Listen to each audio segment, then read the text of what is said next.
Happy Tuesday to everybody, and today's topic here at Auzmor will be sexual harassment prevention. It's an extremely hot topic that we're dealing with across the U.S. So we definitely do have a couple experts here today, which I will let them introduce themselves here in a minute. I'd like to start off by saying I'm Z. I'm actually the Director of Business Development and Channel Partnerships here at Auzmor.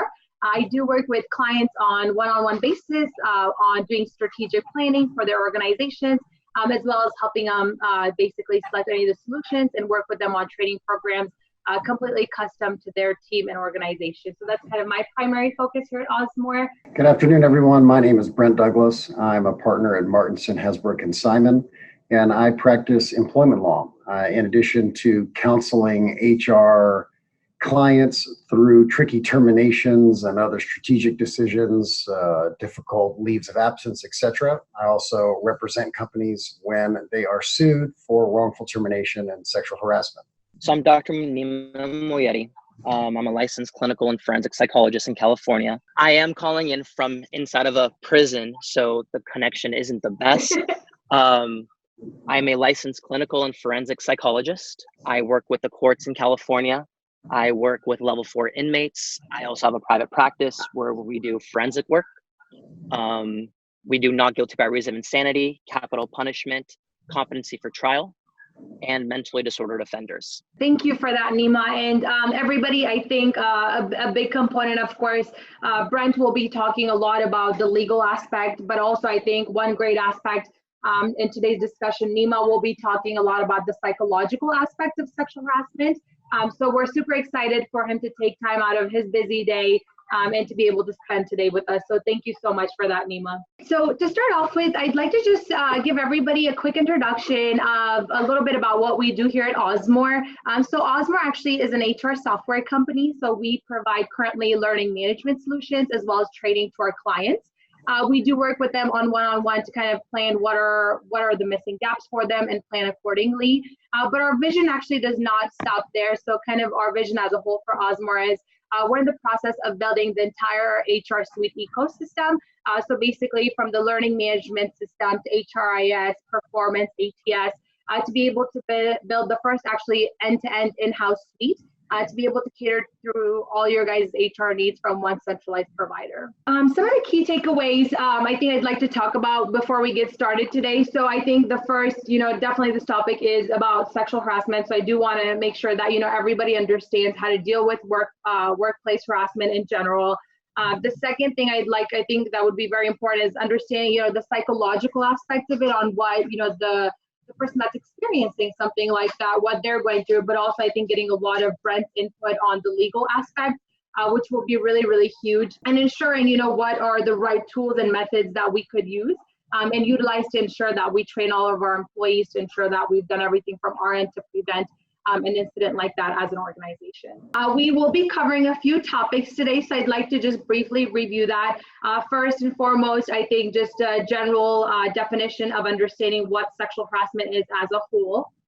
Second of all, I'd like everybody to just get a little bit of input of the psychological aspect of workplace harassment as well as the effects. Brent will be talking about a couple case examples that his firm is currently working on or have had some experiences in. And then definitely, I think getting some of Brent's input as well on the proper actions of dealing with workplace harassment and just more so the legal process. And then what are the proper tools and things that we could do as an organization to make sure that we prevent these incidents from happening. So the first biggest thing with workplace harassment, Brent, I'd like you to chime in here a little bit, but it's an extreme hot topic. And I know that based off some research that we've done and seen, we've seen that over 54% of women have experienced workplace harassment. And over 30% of those had said that it was involving a male coworker and someone at a management or supervisory role. So Brent, I'd love for you to maybe chime in kind of from some of your experience. What are kind of the ratios and how do some of those numbers sound personally from your guys' organization, what you guys have seen? Like all harassment claims and sexual assault claims, sexual harassment cases are notoriously underreported. I'm hesitant to say the majority, but an extremely high number of cases go unreported because people fear retaliation. They fear their shifts will be taken away, their pay will be altered, or just change the dynamic at their workplace. They'll be known as someone who complains. And to a certain extent, the fear of the retaliation can really compound the work environment and make it the impactful, harassing atmosphere that you're trying to avoid in the first place. So one of the things I want to make sure that we impart on people today is not just to understand harassment, how to prevent it and how to address it, but also how to create a culture where people feel comfortable coming forward, because the sooner people address it and the more open they feel their workplace is really an underlying way to prevent harassment claims in the first place. So I look at all statistics I see federally from the EEOC and statewide in California here from the Department of Fair Employment and Housing as being far too low. It's probably not 54% of women have experienced some form of sexual harassment, including mild harassment. It's probably 90%. What are kind of, from your personal experience, Brent, when it does come to these harassment cases, we've seen various numbers, and we're only talking about kind of like you said, what people do come up front about, but what are kind of some of the, when it comes to the numbers, I'm sure a lot of the audience would be interested today kind of to understand what's kind of the financial penalties or settlements when it does come to these cases. What do you usually see, and what are the variations? As far as financial penalties, the settlement and jury verdicts, until very recently, almost all of the settlement sums were confidential. And California recently passed a law that when someone makes an allegation for sexual harassment, that you cannot, as part of the settlement agreement, require non-disclosure on behalf of the victim, on behalf of the plaintiff. So we're going to actually gain a lot of data on that point. For the most part, employment-related litigation is based on the wages of the person. And this is, I didn't invent the rules. I cannot say this, but someone who makes $30,000 or $40,000 a year who's sexually harassed at work may recover 3 or say 4 times their salary. They may say this is a $100,000 settlement, this is a $200,000 settlement. Whereas the same behavior inflicted on a female executive who makes $250,000 a year, she would similarly recover, say, 2, 3, 4 times the size of her salary. That's a $750,000 problem for an organization, or $1 million problem. Wow. And obviously, it's unfortunate in terms of psychological impact. Rich people are not more impacted by negligent behavior than your minimum wage rank and file staff. But multiples of yearly earnings are kind of a good way to think about the exposure in your run-of-the-mill settlement. When cases go to trial and when you get jury verdicts and when you read about it in the newspaper, numbers get big. The numbers get real big. In addition to the money that is paid to the victim, in every state, the person is allowed to recover attorney's fees. If it gets to the point where you're going through a trial, you're talking for sure 6 figures in fees. And then in every state, victims are allowed to petition the court for punitive damages. That is money that is not designed to make a victim whole, to compensate her or him for medical damages, distress, or lost wages. It is a dollar sign designed solely to punish the employer.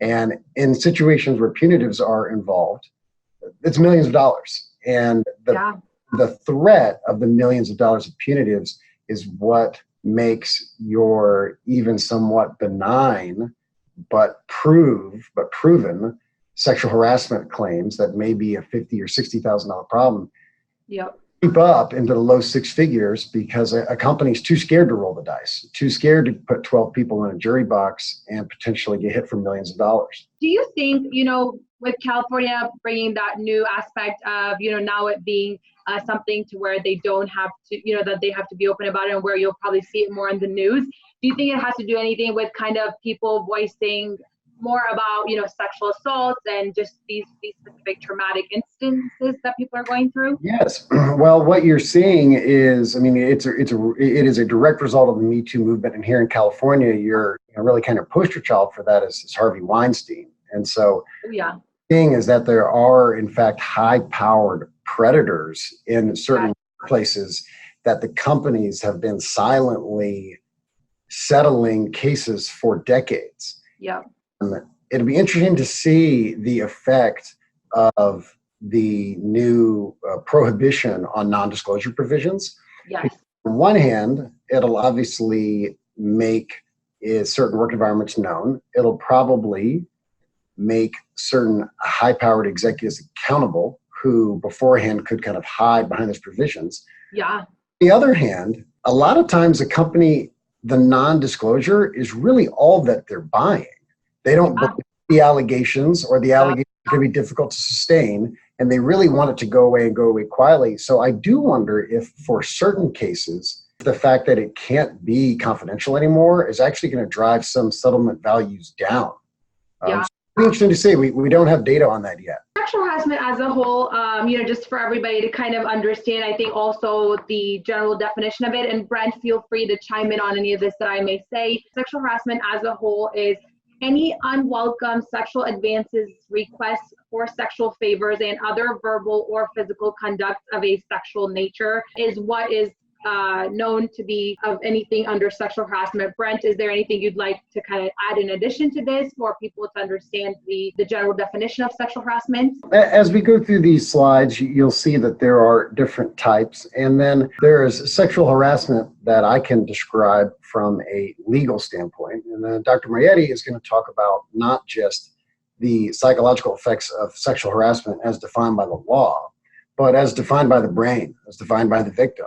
And so when I deal with HR training, and when I deal with the boots on the ground, the people receiving training from HR, I want to make sure people understand that there are not just legally federal definitions and state-by-state definitions, but there's also conduct that may be prohibited by your employer.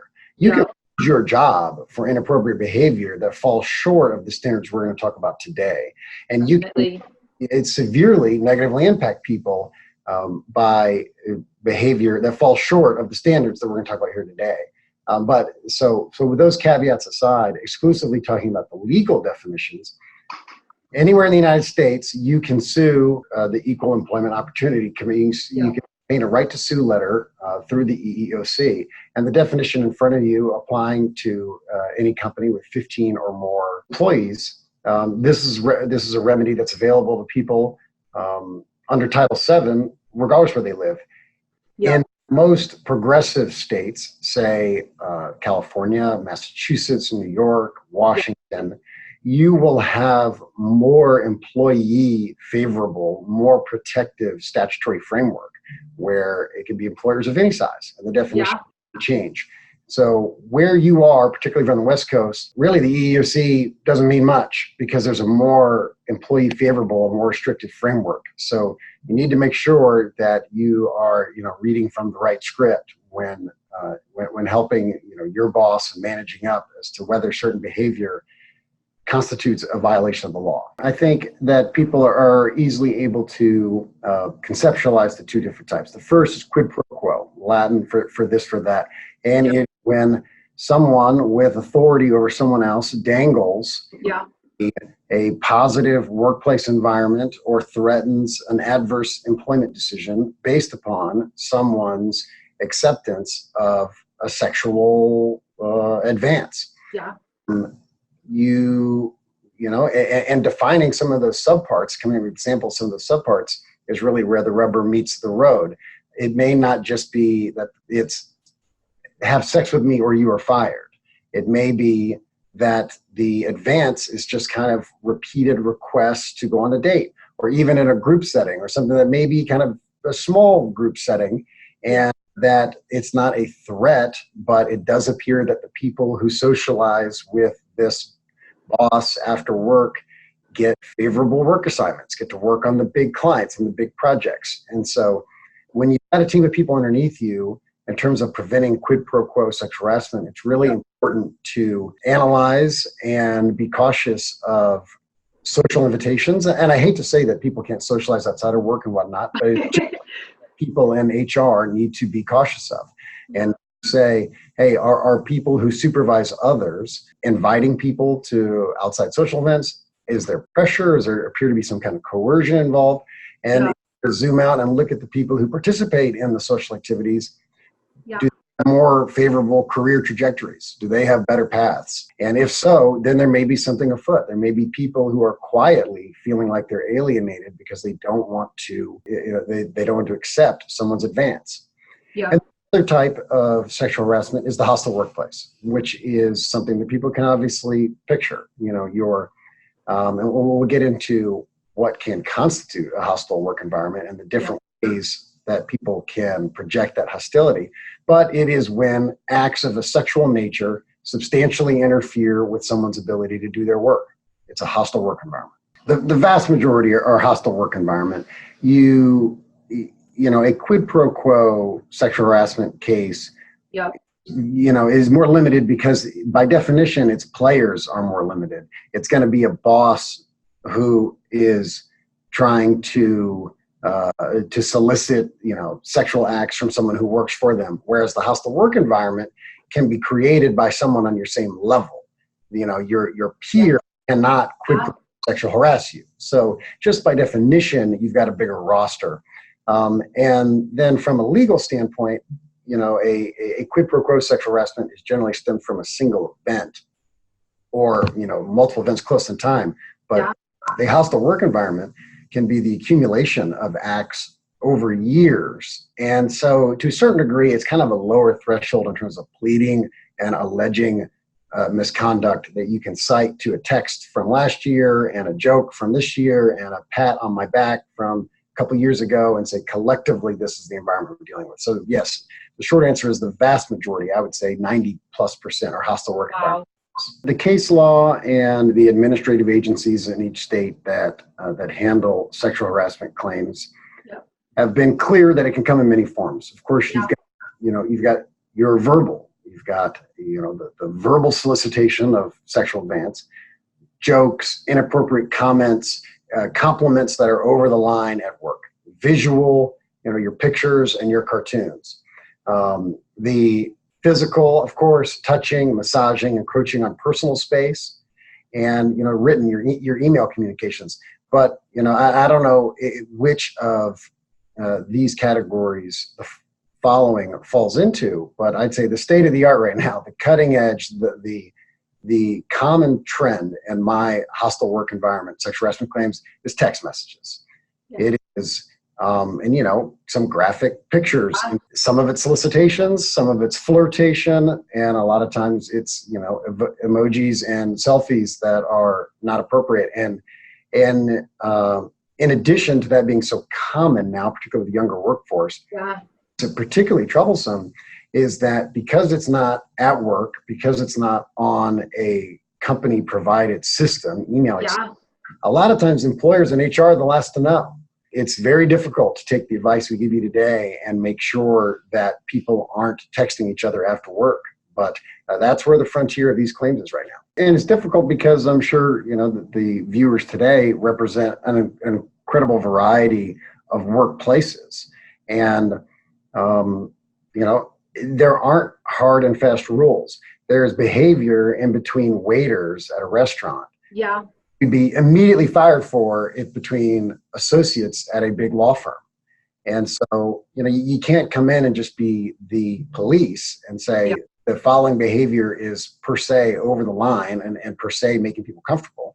Of course, some behavior falls into that category, but for the most part, it's, HR people have to manage the team they got, and they got to manage in the industry they're given. And this is a difficult task. And I heard you a couple of times talk about the myths, right? So there's so much, I think, myths around when it does come to sexual harassment as a whole, where people sometimes think it's just women that experience it, or if it's just someone in management that you may experience with, which I think it was a great point that you made earlier that, it could be really anybody on the same team as you. It could even be someone, an HR person doing it to an HR person, or a manager doing it to a manager. So it really could be anyone at that level. How often do you kind of see the ratio to those two when it comes to the difference? I find myself falling into the trap of using the female gender to describe the prototype victim. And of course, that's not true. Men and women can be the victim, and men and women can be the perpetrators. It remains that women are the vast majority of the claims that come across my desk. I've got a handful of cases with male victims. I've got a very small sliver of cases with male victims and female alleged harassers. That remains, the least likely pairing. But this is a great slide. All genders can be harassed, and all genders can be harassers. Additionally, the U.S. Supreme Court and the California Supreme Court have both been crystal clear that same-sex offender. The big case here was UPS. We had a group of guys who worked in the UPS stocking facility, warehouse guys, and two of the guys would pick on a third. And it was a game of grab ass and guys touching each other, and they'd bend over and the guys would come up behind him and they'd touch him. And he sued for sexual harassment. And their defense, which got all the way to the Supreme Court, was it's not sexual harassment because we're not gay. And it seems kind of novel. It does go to the core of the definition of the hostile work environment claim, which that has the conduct of a sexual nature that it substantially interferes with someone's ability to do their work. And so they said it can't be of a sexual nature because we're not sexually attracted to this person. And the court said, no, we look at the behavior in a vacuum. And if someone's bending over and you're grabbing their butt, you're touching them, that's sexual behavior. You can't get out of jail by saying, hey, I'm not gay. And then, your last point is a great thing that not just supervisors can be harassers. It is considered per se harassment when it is the supervisor who's doing it. The negligent behavior is imputed on the employer.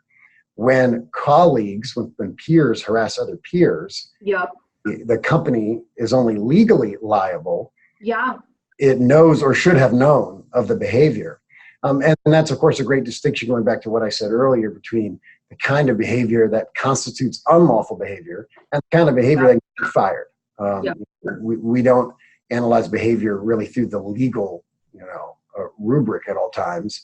We're looking to promote the best workplace. And both legally and ethically, peers can harass other peers, people who don't report to them. And the key fact here is that the unwelcome behavior is in the eye of the victim. Someone who doesn't like it, it's not a question. We never look into the mindset of the harasser. I didn't mean it. I meant it as a compliment, etc. Legally, we don't care about any of that. We don't ask any of that at all. We ask the victim, we ask the person, how did that make you feel? And if the circumstances surpass a reasonable person standard, then that's the only thing that matters. Nima, I know you had mentioned that there is a couple of different categories that sexual harassment is broken into as a whole. Could you give us a breakdown of the 5 different categories? So you have gender harassment. This is the most common. This is basically generalized sexist statements. It's behaviors that convey insulting or degrading attitudes about men or women. Think of obscene jokes, humor about sex, remarks, text messages. As Brent said, this is under that category. The next one, you have seductive behavior. So this would be unwanted, inappropriate, offensive. It's sexual advancement, right? It's something that you're trying to get something out of it. It could be an unwanted sexual invitation. It could be a request for dinner or date that's unwanted. It's already been told no, but they're persisting. Phone calls, continuous text messages, etc. Next one you have is sexual bribery. So this will go towards, the quid pro quo. Do this, you can get a raise. Don't do this, you're going to be reprimanded. They get more favorable job assignments. That would be sexual bribery.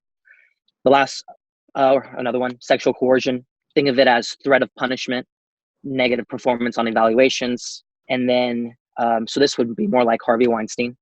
And then sexual imposition, forcefully touching, grabbing, forcing yourself on someone. This is more towards sexual assault. What is even going on in their mind from a psychological standpoint? What even makes them think that behavior is okay, or what's the ultimate goal for them? Try to consider the lifespan of a criminal. So let's not even talk about a perpetrator. Let's talk about just a criminal. So spending 4 years in a level 4 prison, 6 years in a level 4 prison, you start to see patterns. Yeah. A lot of these inmates that I talk to, you're talking about violent murderers and rapists. It is a level 4 institution. The majority of what I hear back from these people is they didn't intend to become a rapist or a murderer or a serial murderer. Yeah. It's something that kind of just progressed into. So take this scenario. You have someone who's in their teenage years who starts, walking around the street with friends, trying to see which cars are unlocked. Find a car unlocked. They shuffle through the car. They take some things. So theft. You get a thrill from this. It's exciting. There's a lot of uncertainty with this type of behavior. But as we progress, as we continue to do this, we kind of lose that excitement. So we get to a point where cars don't really do it for us the way that they used to. So now imagine you're in your 20s. So you start looking into vacant homes. So again, you're checking to see which houses are unlocked. If there is a side window open, now you're breaking into homes, stealing from homes. Again, there's a big rush. There's a thrill. There's an uncertainty in not, getting what you came for, not getting caught. As this dissipates, this excitement, you start to become less focused on if someone is home or not. So at some point, you go into a home and lo and behold, there's someone in there. Now it's turned into a kidnapping or a holding someone against their will type of situation. Legally, I'm not sure what that would be called, but you're in a situation where now there's an individual there. So now there's threats involved. You tie them up, you get what you came for, you ask about the code for the safe. Again, these types of criminal behavior kind of move up a notch. It gets to a point where at some point in one of these homes, because again, you're not being too cautious whether if someone's home or not, because that confidence is there. You have that that feeling of rush, and it turns into an assault. From an assault, it could turn into a potential rape. Again, there is no, there needs to be some kind of excitement. You end up finally into a home where you meet someone who's combative. Up until this point, let's say people have been pretty complacent and basically following directions, not trying to be hostile. Yep. But now you're in a situation where the person's hostile. They get into a physical altercation. It turns into murder. So a lot of these types of individuals, you talk to them, they didn't intend to become what they are, but it slowly progressed into that because of the road that they were on, the path that they were taking. So when you think about these perpetrators, if you have power without consequence, kind of like, again, Harvey Weinstein is a perfect example here in California. You have an individual these cases are closed. They're making these settlements. This guy is a powerful individual. He's not being reprimanded. Because there is no consequence, the behavior progresses. And as the behavior progresses, it continues to get worse because it's not as enjoyable. It's not as thrilling as it once was, where, let's say, giving jokes. It's human nature to try to beat systems. It's human nature to try to take the shortcut. I mean, think about, you're working a cash register. You're really strapped for cash. You can't make it till the, let's say, to the end of the month to pay your rent. So you take a couple dollars from the cash register, knowing that you're going to put the money back when you get your paycheck. Well, again, you didn't get caught. There was no reprimanding. You pretty much got away with it. You find yourself in a similar situation. You do the same behavior, but this time you decide, maybe I'm going to wait a little bit longer before I put the money back into the cash register, to the point where you don't get caught. It starts with something small, and before you know it, when the person's being investigated, they could have stolen hundreds, if not thousands, tens of thousands of dollars. These people don't expect to end up where they end up. Yeah. But again, it's human nature to try to take advantage, to look for a shortcut, and we rationalize our behaviors in any way that we can to live with the actions that we have. So again, you talk to someone like Harvey Weinstein, there absolutely is a side to his story. Now, the side to his story could sound like nonsense to us, but from his perception, and remember, it's our perception, that's our reality. From his perception, he is not 100% at fault.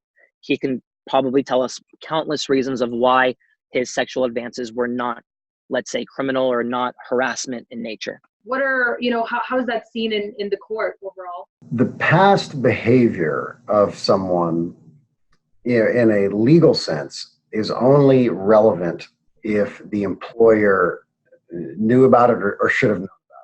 Failure to prevent sexual harassment California is actually a standalone cause of action. You Yeah. sue for sexual harassment, and you also sue for the failure to prevent it. And so Got it. Okay. there has been a progression like this, which I think is fascinating to hear Dr. Marietti talk about this. Yeah. That is part of the person's mindset and their MO. Yeah. But to the extent that there's, particularly if there's been any documentation of it, Yeah. the cases that settle for extremely high dollars in my world are when it's the second victim. If we've already got a workup, if we've got a HR file, a person was written up for touching someone inappropriately, and then Yeah. a person comes forward, Yeah.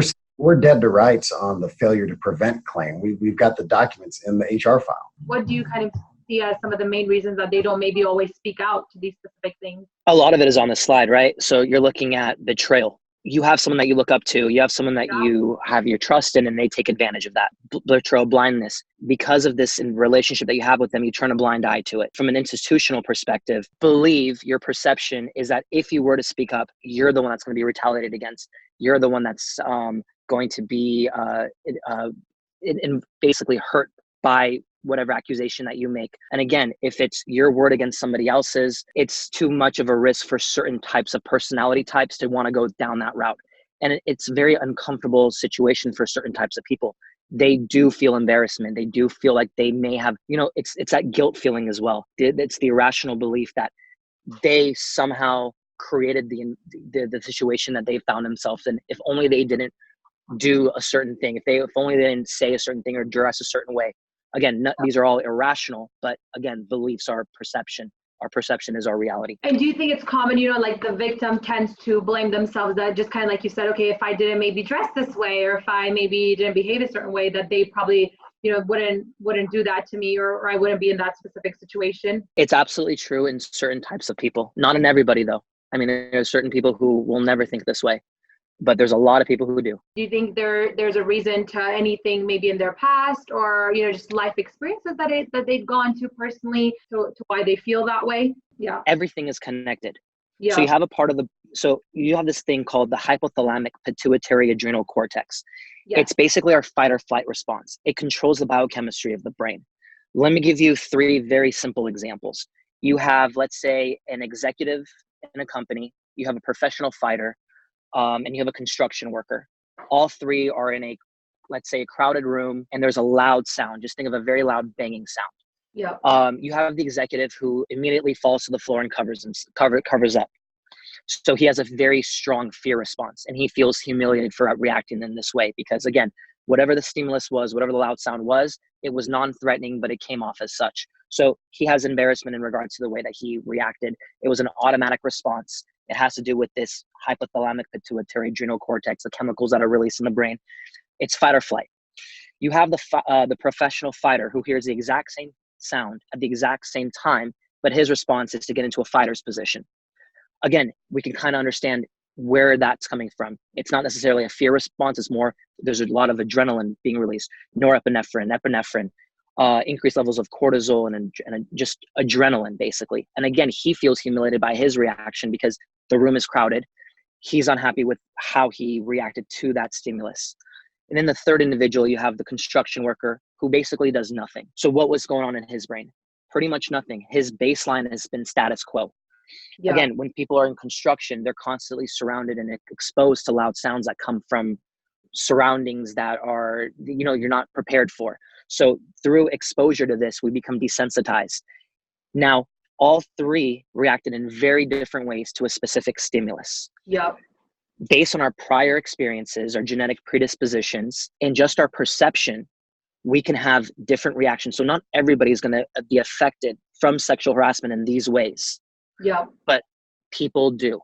Some people may not have any of these, but like, for instance, fear. It is absolutely appropriate to feel fear going back into an environment. It is absolutely appropriate to have anxiety, but not everybody is, again, going to have these experiences. It really has to do with the individual and how they react. What is their life experience? From the very primitive viewpoint of humans, if you look at life from a very evolutionary perspective, we're made to do 2 things: survive and procreate. So we have something like anxiety, for instance. Anxiety is not supposed to last any longer than, let's say, 4 or 5 minutes from a very primitive standpoint. The world in which we are living in today obviously is not conducive to this. If anxiety is not supposed to last more than 4 to 5 minutes, why is that? We either got away from the predator or we're killed. Basically, all this is evolution. It's an adaptive function to protect us, to keep us alive. So imagine you're faced with a predator. So picture yourself coming face to face with a bear. So imagine the feeling you're going to have turning a corner and seeing a bear right in front of you. Whatever emotions that are going to be released, whatever feelings you're going to have, whatever, you're going to either freeze, you're going to try to fight, you're going to try to run away. One of these things is going to happen. You don't necessarily have control over which one you choose. It's just going to happen. It's a hostile environment where there's unwanted behaviors from coworkers. And you're going to go back into this environment day after day after day. This is similar to the bear example, except it's continuous. It doesn't just stop. So as this goes on, people have harsher responses to the anxiety, to the stressors, to the anger, however they react. And this is where the post-traumatic stress disorder comes from. From a physical standpoint, what are maybe some common reactions, that you think the victim may experience from a physical standpoint? I mean, these would be consistent with any type of stressor that's prolonged, right? I mean, everything on this slide, doesn't it just make sense? I mean, again, when you look at how we are created, what our biology is, it's not made for the world that we're living in.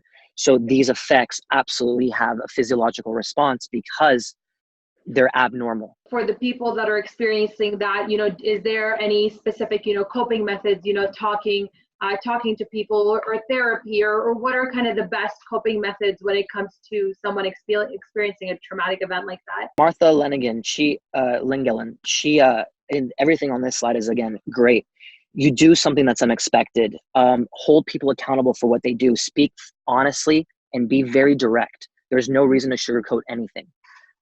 If it is a joke that you are taking offense to, but everybody else is laughing, the longer you wait, the more you're welcoming that. The longer we let ourselves not speak up, the more it's going to impact our physiological, psychological. It's going to affect our workplace productivity. It's going to affect our home life, and it's going to affect the company as well. Again, it didn't have to lead to a lawsuit. It could have been stopped in that moment, but unfortunately, people don't sometimes believe they have the option to speak up, or they don't speak up early enough, and they feel like it may be too late. Does the employer, let's say they go through therapy or specific medical things, is that kind of a part of the lawsuit, or what does that process kind of look like? If you could chime in on that piece quickly for us. Certainly all of the symptoms that Dr. Marietti listed are cut and pasted into any litigation on my desk. They can be profound. Employers in a lawsuit will be responsible for those medical damages, and employers looking to address cases pre-litigation can offer to pay for therapy, which can be very valuable both in terms of the actual therapy, but also in the gesture itself, that people feel supported. Any particular additional example you'd like to give of another case that you kind of worked on as well? Well, I think